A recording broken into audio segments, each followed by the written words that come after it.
Welcome to another vlog.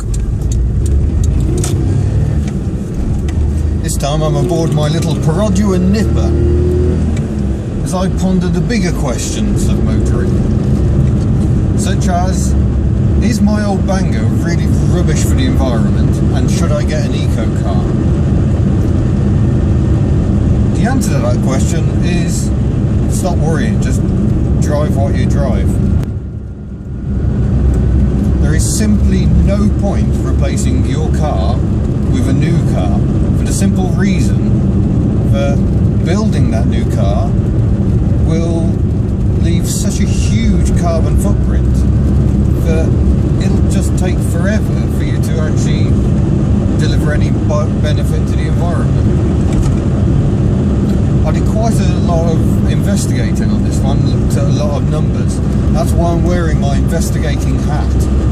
You can't investigate anything unless you've got the proper headgear. And what I discovered is that generally most people seem to think that building, say, a reasonably large family car, like my Citroen XM, is probably going to leave a carbon footprint of somewhere between 17, 20, maybe a few more tons of CO2. To most people, that's quite a lot. But then I looked at how much pollution a car delivers, and in the case of my XM, that probably produces somewhere around 2.5, perhaps 3, if I really boot it, 3 tons of CO2 a year from its exhaust. I mean, that's quite staggering when you start thinking about how many cars there are, millions of them, and times them by that amount of CO2. Bear in mind that's an economical diesel, albeit one that's 20 years old. In terms of its actual output, it's reckoned to be 185 grams per kilometre, which puts it on a fairly even par with, say, a Land Rover Freelander diesel automatic or a BMW 6 Series, of which there are quite a lot, especially the Freelander, a very popular car. So you've got all that CO2 being belched out by the car, and in the case of my XM, 2.5, 3 tons a year, but that's still much less than the impact of me going out and buying another car. You can say, well, what about electric? Electric, zero emissions. Yeah, the problem with that, even though Nissans have zero emissions on the side of them, is it's complete haulage. It's only zero emission from the tailpipe. It doesn't actually have a tailpipe, so it's a stupid thing to say. An electric car still needs electricity.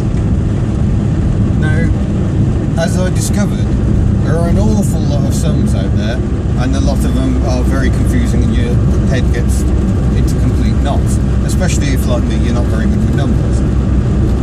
But I did find one study that reckoned that effectively an electric car is putting out about 75 grams per kilometre.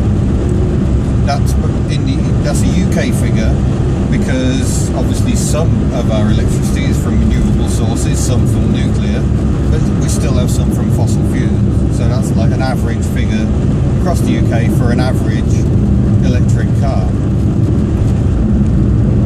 So that's an annual figure of 1.2 tonnes for an electric car of CO2 it's going to put out. That's based on 10,000 miles, by the way, which is what I'm doing in the XM. I've used the XM as my baseline and then decided to drive in my Nippa to explain it. The Nippa, incidentally, puts out probably about 2 tonnes. It's a petrol engine. Petrol engines put out more CO2, but it's smaller and very economical, so it's not too bad, actually. So going back to my electric car, if that's kicking out 1.2 tonnes, it's saving me over a tonne of carbon dioxide every year. But I can't get away from the fact that if I bought it new, I'd be responsible for a massive carbon footprint. And that sort of 17 to 20 tonnes of CO2 I mentioned earlier, that's for a petrol or diesel car. No one's really done the figures for electric cars yet. They're a bit more complicated. A lot of precious metals in battery construction and even in the motor, for instance. suffice it to say, the headline figure is that you are far better to keep your old clunker on the road, like I do and a great many of my friends, than to dash out and buy an eco car and think you're saving the bloody world.